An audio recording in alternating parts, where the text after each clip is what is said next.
Bien, jóvenes. En esta mañana entonces continuaremos nuestra experiencia de aprendizaje. En tanto que se siguen conectando sus compañeros, voy a poner el video introductorio de la clase. ¿Cómo? Para afirmar la figura de Jesús.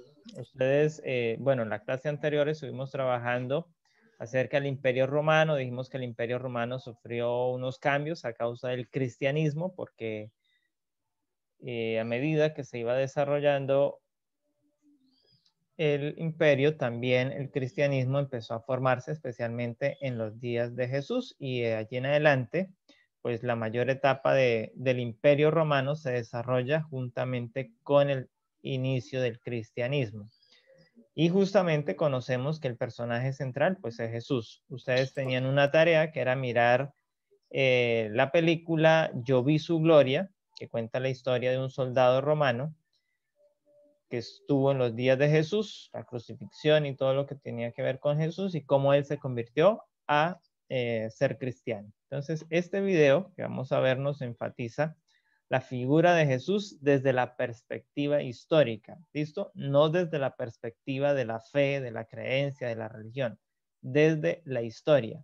¿Qué tan real, qué tan verdadero, qué tan cierto es que Jesús existió? ¿Listo?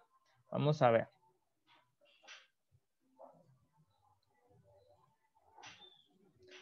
Ténganlo presente porque hay datos que son importantes y que son relevantes dentro del tema que nosotros estamos trabajando, que tienen que ver con Roma, con Jesús, con el cristianismo.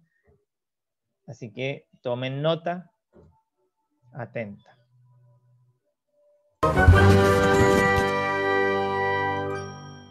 Vamos a contaros qué hay detrás de la persona sobre la que más se ha escrito y hablado en la historia de la humanidad. Es decir, Jesús de Nazaret. Pero no vamos a hablar de él desde el punto de vista religioso. Descubriremos al Jesús histórico despojado de su faceta divina, al hombre de carne y hueso que se esconde detrás de la figura que todos conocemos como Cristo, traducción del hebreo Mesías, que significa ungido.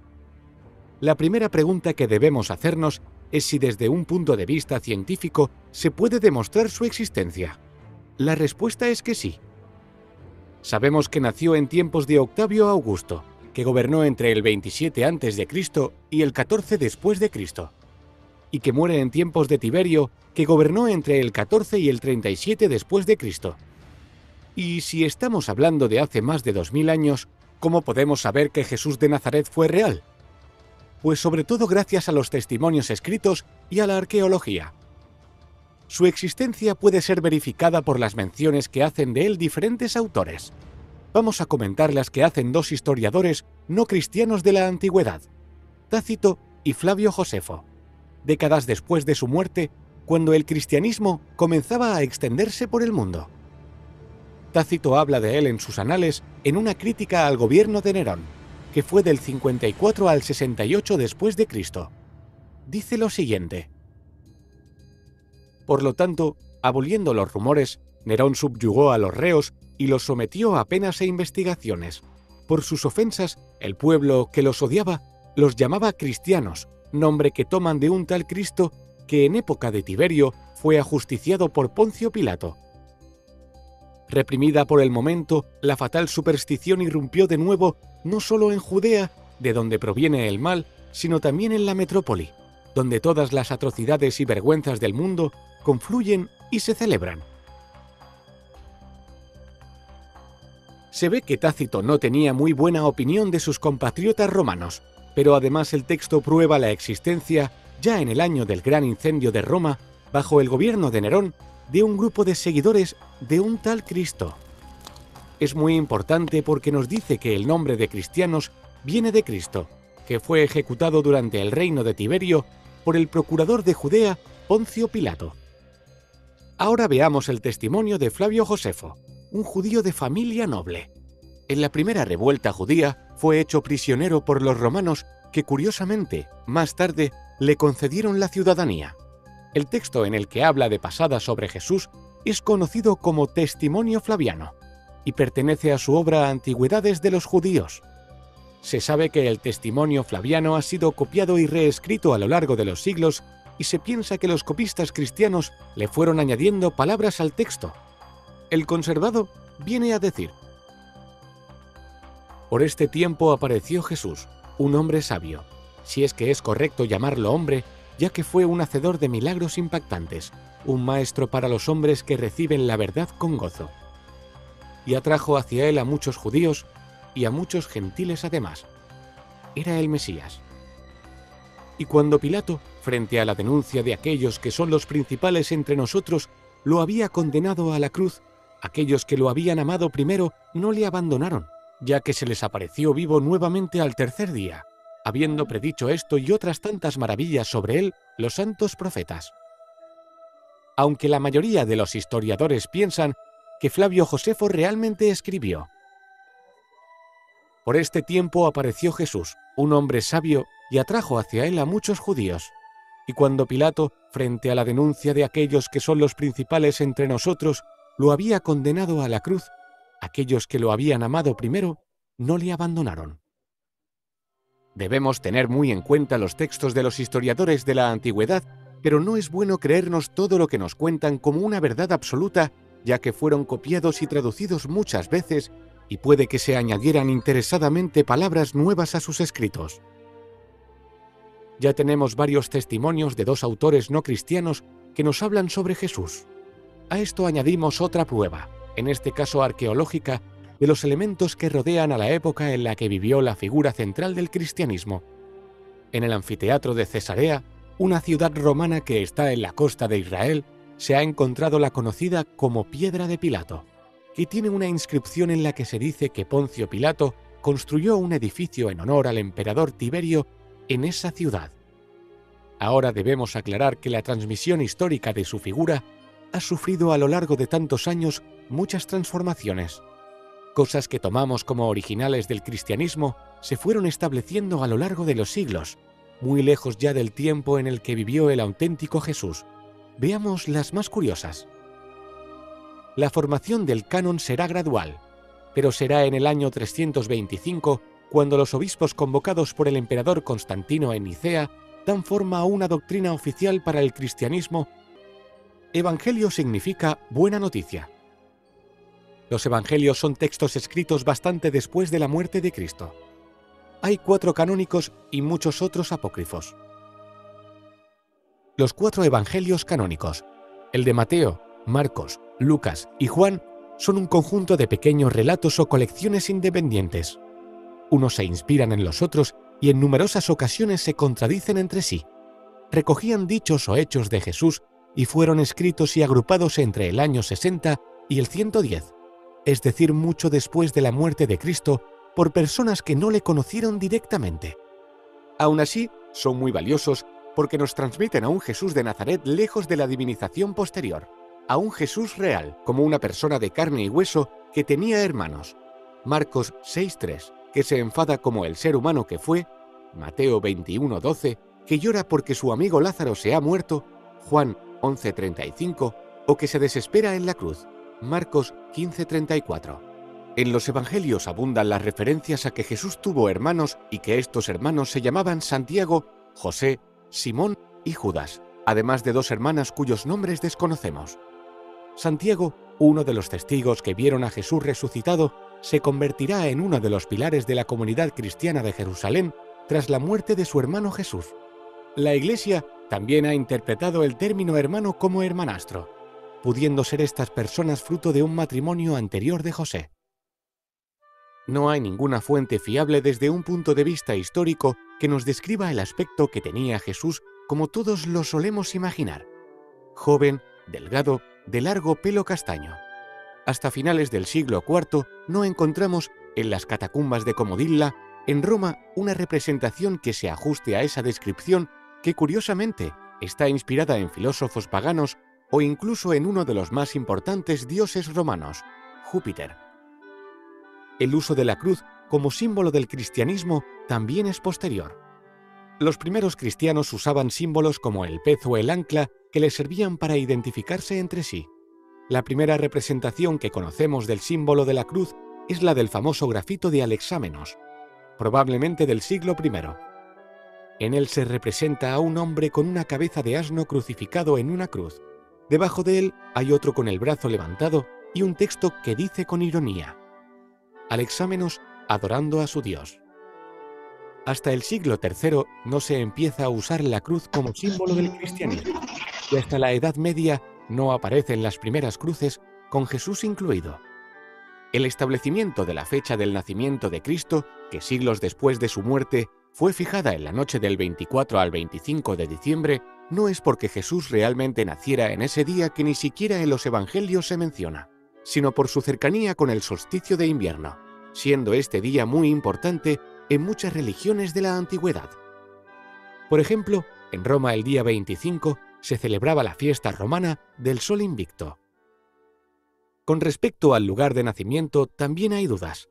La creencia popular es que Jesús, cuya familia era de la aldea de Nazaret en la región de Galilea, nació de camino a Judea en un pesebre de Belén, lugar de origen de José y del antiguo rey David. El motivo del viaje era que José, al ser natural de Belén, debía inscribirse en el censo fiscal romano del reino de Judea. Sin embargo, en esa época Judea aún era un reino cliente pero independiente de Roma, que tenía a su propio rey, Herodes. Por lo tanto, es raro que sus habitantes necesitasen inscribirse en ningún censo porque no pagaban impuestos a los romanos. Seguramente Jesús nació en Nazaret y no en Belén, pero en dos de los evangelios, Lucas y Mateo, se dice que nació en Belén, probablemente para ajustarlo con una vieja profecía. Otra cosa que no cuadra mucho con la arqueología es la disposición de los llamados santos lugares de Jerusalén. La mayoría fueron fijados por Helena, la madre del emperador Constantino, que es la patrona de los arqueólogos. En teoría se corresponden con los lugares en los que se desarrolla la vida y muerte de Jesús. Sin embargo, Helena no tiene en cuenta que Jerusalén había sido reformada totalmente por el emperador Adriano tras los destrozos de la Segunda Guerra Judeo-Romana, y que los lugares santos que ella creía encontrar en sus excavaciones no se correspondían en realidad con los lugares en los que originalmente se había desarrollado la vida de Jesús. Por ejemplo, el Vía Crucis. El peregrinaje actual sale de la fortaleza Antonia y se dirige hacia el Monte Calvario. Sin embargo, es muy posible que Jesús fuera juzgado en el antiguo palacio de Herodes, sede del pretorio, que se encuentra en otra zona de la ciudad, debajo del barrio armenio, siendo el itinerario hacia el Monte Calvario totalmente diferente. A veces la culpa moral de la muerte de Jesús ha recaído sobre los judíos, pero Jesús fue crucificado y eso era una condena romana habitual para la sedición y la traición, no específica para los cristianos.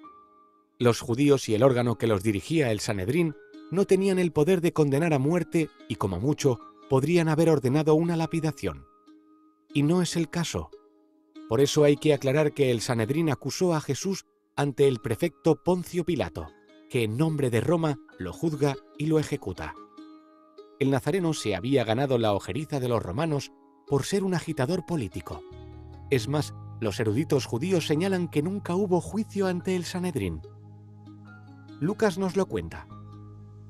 Entonces comenzaron a acusarlo y dijeron: «A este hombre lo hallamos subvirtiendo a nuestra nación y prohibiendo pagar impuestos a César, y diciendo que él mismo es Cristo, un rey». Con respecto a la tumba, Jesús fue un ejecutado por la justicia. No se sabe qué se hizo realmente con su cuerpo. Sí se sabe que existían órganos subordinados al Sanedrín que se encargaban del enterramiento de los ajusticiados. Para ello disponían de tumbas públicas que, cuando se llenaban, eran vaciadas en una fosa común para introducir los cuerpos de los nuevos ajusticiados. Así que muchos estudiosos ven posible que el cuerpo de Jesús acabara perdido en un lugar de difícil acceso. El funcionario encargado de su enterramiento fue José de Arimatea, que el Evangelio de Marcos, el más antiguo según los expertos, describe como un miembro respetado del Sanedrín, no como un seguidor de Cristo. Entonces sería lógico pensar que José de Arimatea era simplemente el funcionario encargado de dar sepultura, en una de esas tumbas, a Jesús después de su muerte. En cuanto a la resurrección y a la posterior ascensión de Jesús, hay una tesis aceptada por los especialistas bíblicos. Al no tener acceso al cuerpo, fue muy difícil para sus seguidores pasados los años, aceptar su muerte y solo poder venerar un sepulcro vacío. Además, la resurrección de las almas era una creencia muy arraigada en las religiones del Mediterráneo. En los primeros evangelios se le resucita en espíritu, pero después el relato se va enriqueciendo hasta acabar apareciéndose corporalmente a sus seguidores. Esto pudo plantear un problema y como recurso es posible que se añadiera a posteriori la ascensión de su cuerpo al lado de Dios, en recompensa por su sacrificio. Y ya para acabar hay que recordar lo importante que es saber separar lo históricamente comprobable de lo puramente religioso en la figura central del cristianismo. Lo primero, aunque sean más los interrogantes que las certezas, nos ayuda a conocer al Jesús de Nazaret que vivió en el siglo I. Lo segundo es una cuestión de fe religiosa. ¿Se cree o no se cree?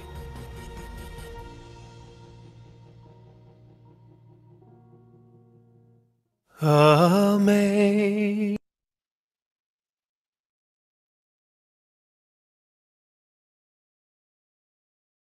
Hola, este es el Jesús histórico.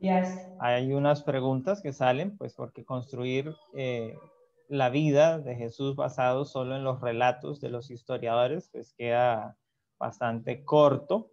Pero ahí vemos entonces que Jesús fue un personaje real, un personaje que marcó y que en el contexto donde nosotros estamos en la temática del Imperio Romano, vivió en días del Imperio Romano. Ahí ustedes vieron lo que les decía yo en la clase pasada. Había un emperador que gobernaba en los días que Jesús nació, pero había otro emperador en los días que Jesús murió, y toda otra cantidad de hechos que se desarrollan en el desarrollo inicial del cristianismo, hasta que el cristianismo se convierte entonces en la religión oficial del Imperio Romano, pero pasó por etapas de persecución, pasó por etapas demasiado crueles contra los cristianos, porque los romanos eran una máquina de guerra terrible contra el cristianismo, contra los primeros cristianos. Sin embargo, también encontramos a los cristianos siendo muy fieles, muy aferrados a su fe, y por ende entonces el cristianismo,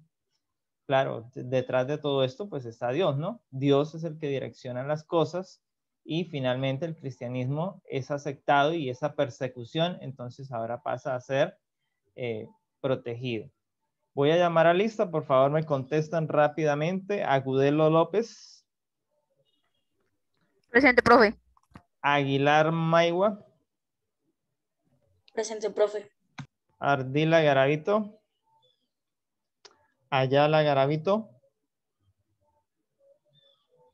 Vaca Jiménez. Presente, profe. Barreto León.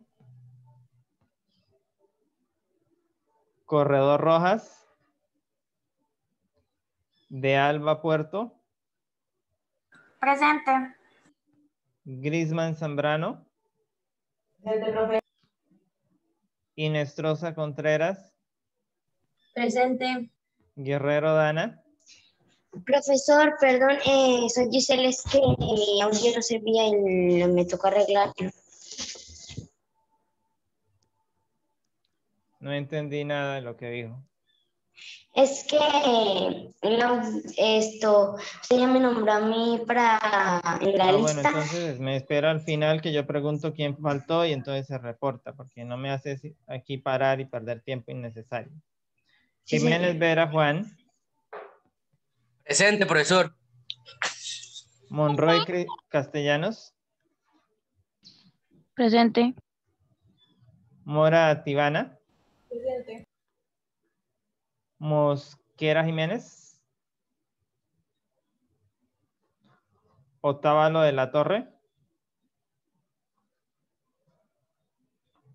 Otávalo Magua. Presente, profe. Presente, profe. Parra Kipián. Presente. Prieto Sánchez. Presente.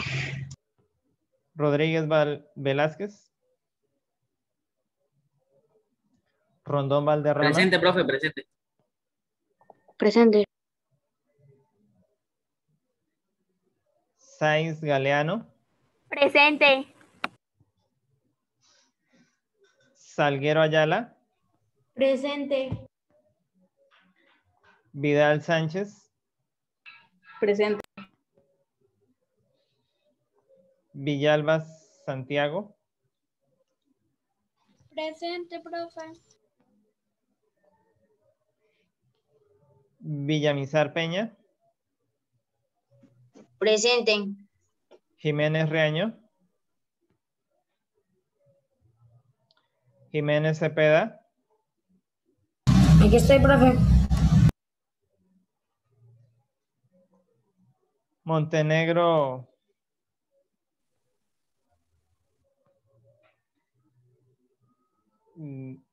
García Joan.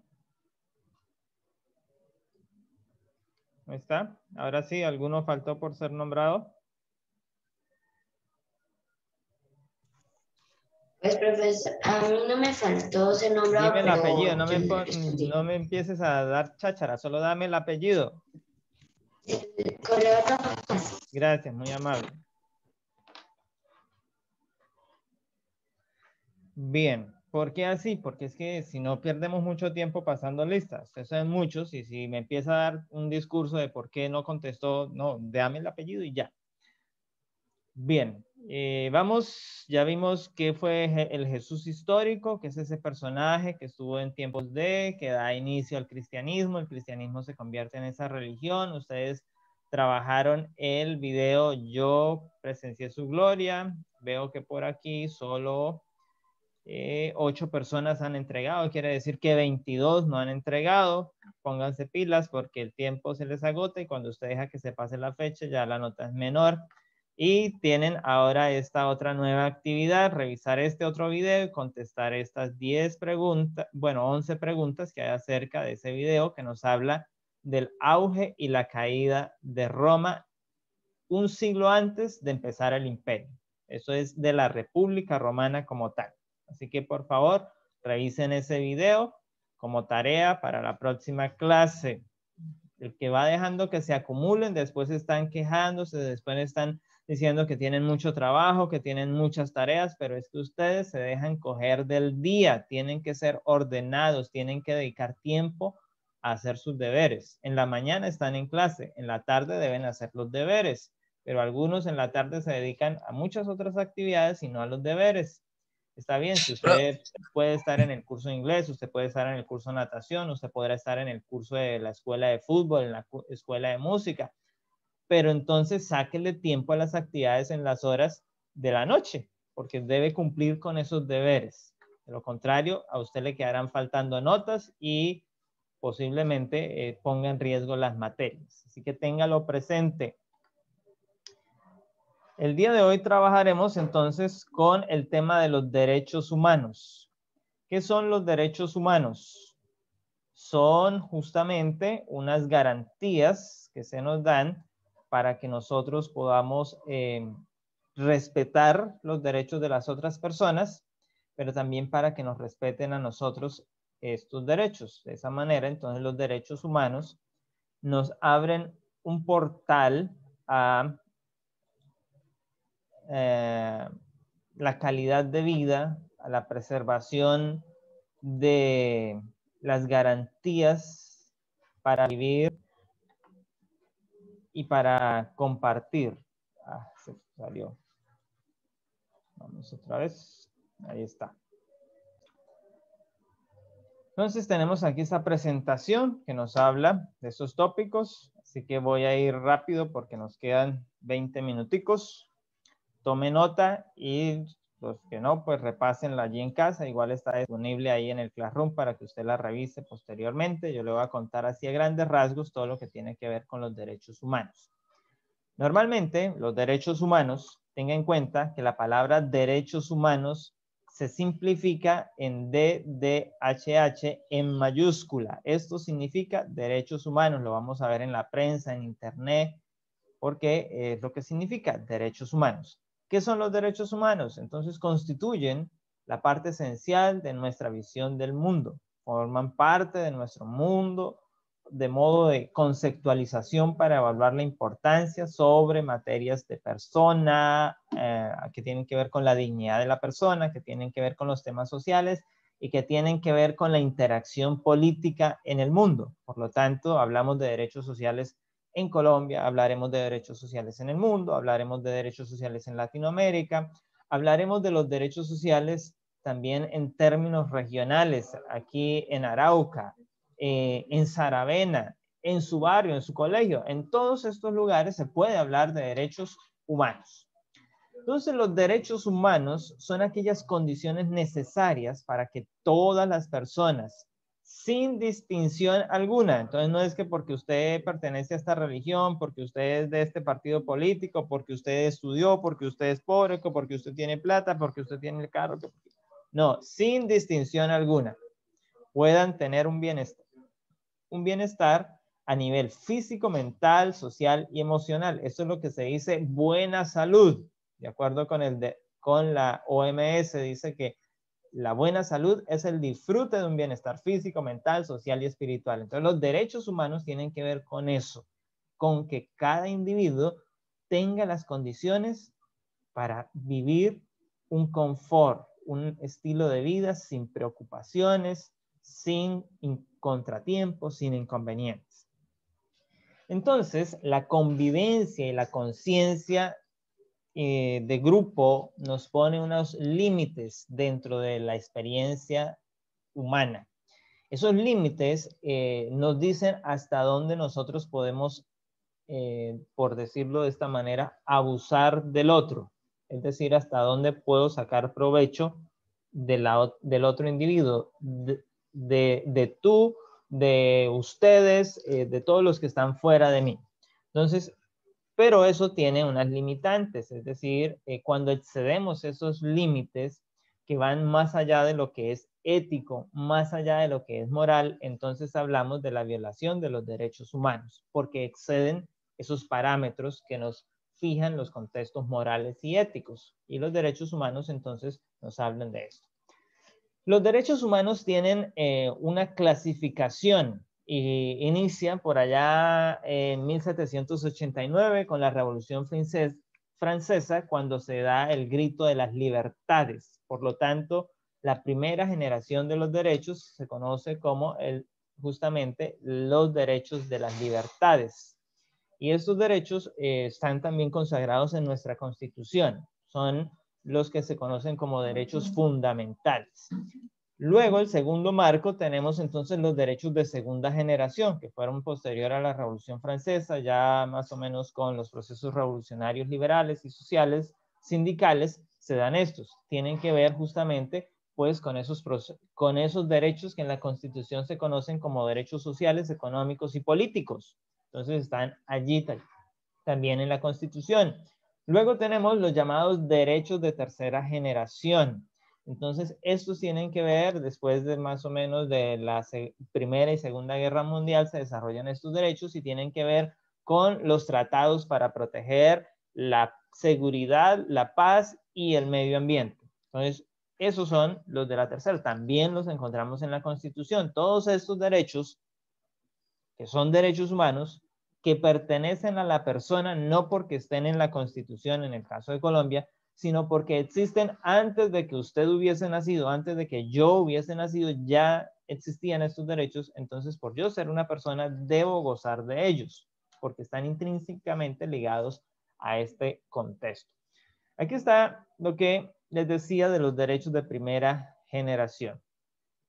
Entonces tenemos estos derechos que nos hablan de la libertad. Como vemos aquí, están dos soldados franceses porque se dieron en ese contexto de la libertad de Francia.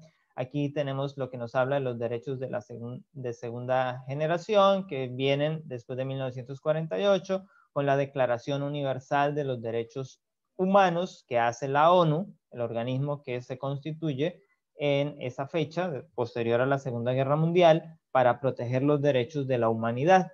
Y luego entonces vienen los de la tercera, los de la fraternidad, los que nos hacen hermanos, los que también desarrollados pues por las Naciones Unidas. Entonces allí tenemos una cantidad de cooperación. ¿Qué dice las Naciones Unidas en torno a en su primera declaración? El primer artículo dice, todos los seres humanos nacen libres e iguales en dignidad y derechos. Todos los seres humanos nacen, ¿qué? Libres e iguales en dignidad y derechos. Entonces la ONU se rige por un pacto entre naciones basado en principios de derecho de igualdad y de autodeterminación de los pueblos. Pueden tomar decisiones en conjunto para respetar, para proteger, para resguardar esos valores. Usted ha escuchado en estos días justamente que las Naciones Unidas, especialmente la Oficina para Derechos Humanos en Colombia, de las Naciones Unidas, dice que en Colombia hay muchos peligros porque están muriendo muchos líderes sociales, muchos campesinos, inclusive desmovilizados de las FARC están muriendo y el Estado colombiano no está realizando las investigaciones debidas o se está quedando corto, la fiscalía no alcanza. Entonces la comunidad internacional está llamando la atención a estos procesos para evaluar. Y Colombia está teniendo pues esos señalamientos de que en Colombia se están violando los derechos humanos. Hay comunidades que están siendo masacradas, hay comunidades que están siendo reprimidas. Entonces, esta declaración que pertenece a la ONU se dio el 10 de diciembre de 1948 y allí están entonces compilados los principales derechos humanos sobre los cuales se rigen las constituciones actuales. Todas las constituciones actuales de los países pues tienen estos documentos como antecedentes y a la hora de elaborarlos entonces deben tomarlos en cuenta.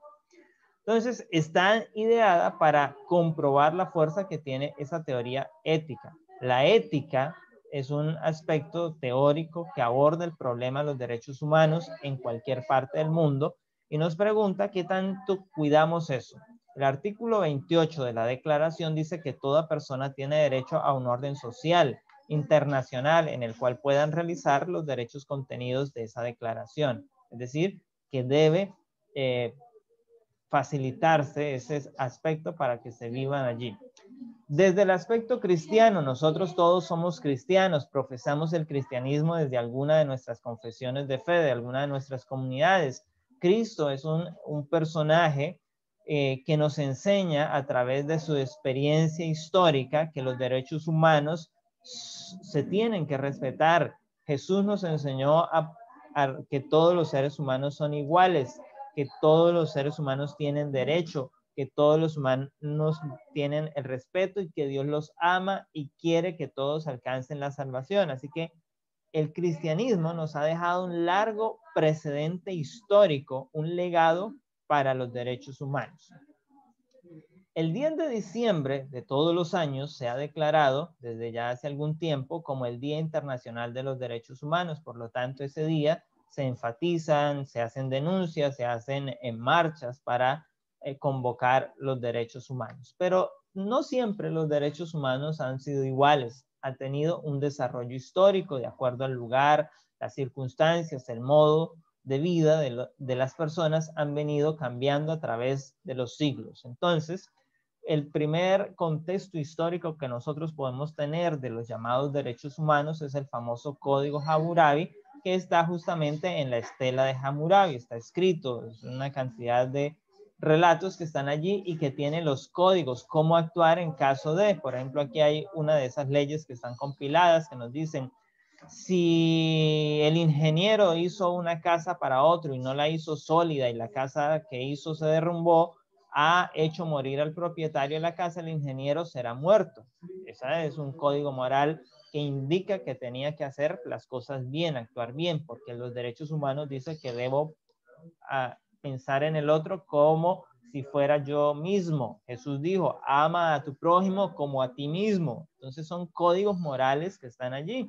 Y aquí estamos hablando de una nación que no era nada cristiana, era Babilonia, una nación totalmente pagana, una nación que no conoció el cristianismo, una nación que no tuvo relación directa con los judíos, pero que desde esa perspectiva fue afianzada en principios humanos, en reconocer la dignidad del ser humano. Luego tenemos entonces a Roma, que garantiza los derechos porque se le garantiza el ser ciudadano romano.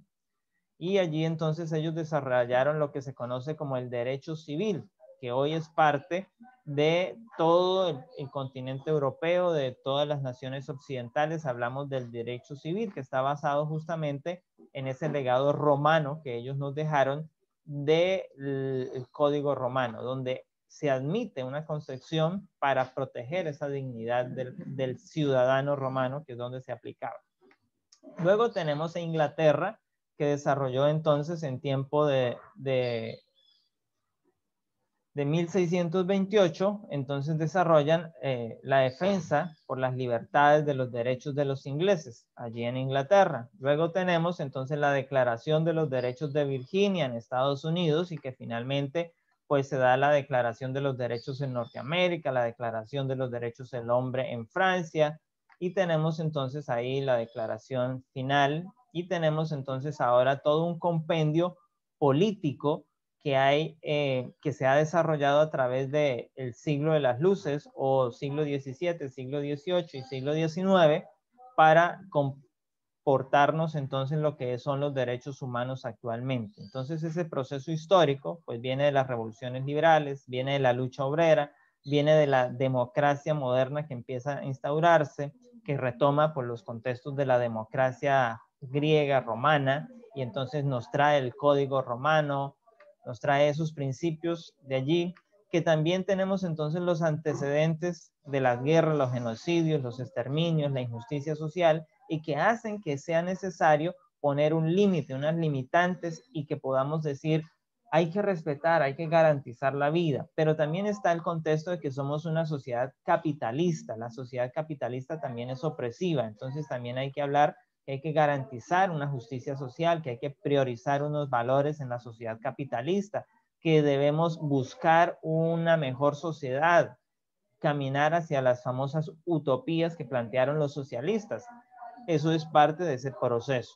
Y tenemos entonces que llegar a lo que conocemos como la etapa del desarrollo cultural, del desarrollo político, del marco en el cual transcurre la humanidad hoy, y en el cual se desarrollan entonces movimientos políticos dictatoriales, modernistas, que pueden estar pasando por encima de los derechos humanos, violando los derechos humanos. Y ahí tenemos, por ejemplo, Estados Unidos, que impone sanciones a las naciones. Tenemos el caso de los dictadores, como señalan a Maduro en Venezuela.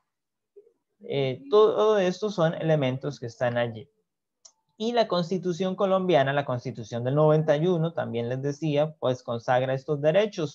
Y aquí están los derechos de primera generación, están en los artículos 11 al 41, los de segunda generación están entre los artículos 42 y 77, y los de tercera generación entre los artículos 78 y 82. Así que todos los derechos humanos están compilados en nuestra Constitución, por lo tanto también son nuestros derechos. ¿Qué mecanismos tiene para defender o para articular, para profundizarlos? Entonces hay unos mecanismos que también están señalados desde la Constitución, y esos mecanismos son estos que vemos aquí en pantalla. Son herramientas diseñadas en la Constitución para invocar la protección de esos derechos. Nosotros podemos hacerlo desde cualquiera de ellos. Ya más en otra clase vamos a profundizar, ahora solo los tenemos aquí, pues para verlos. No sé si tienen alguna pregunta, alguna inquietud de esto. Les invitamos pues a profundizar en la presentación para que puedan repasarlo. Aquí se los he esbozado así a vuelo de pájaro, porque el tiempo que tenemos es corto, pero usted puede detallar más la presentación, que aquí hay detalles que no mencionamos en la clase. Ya se acaba, sí.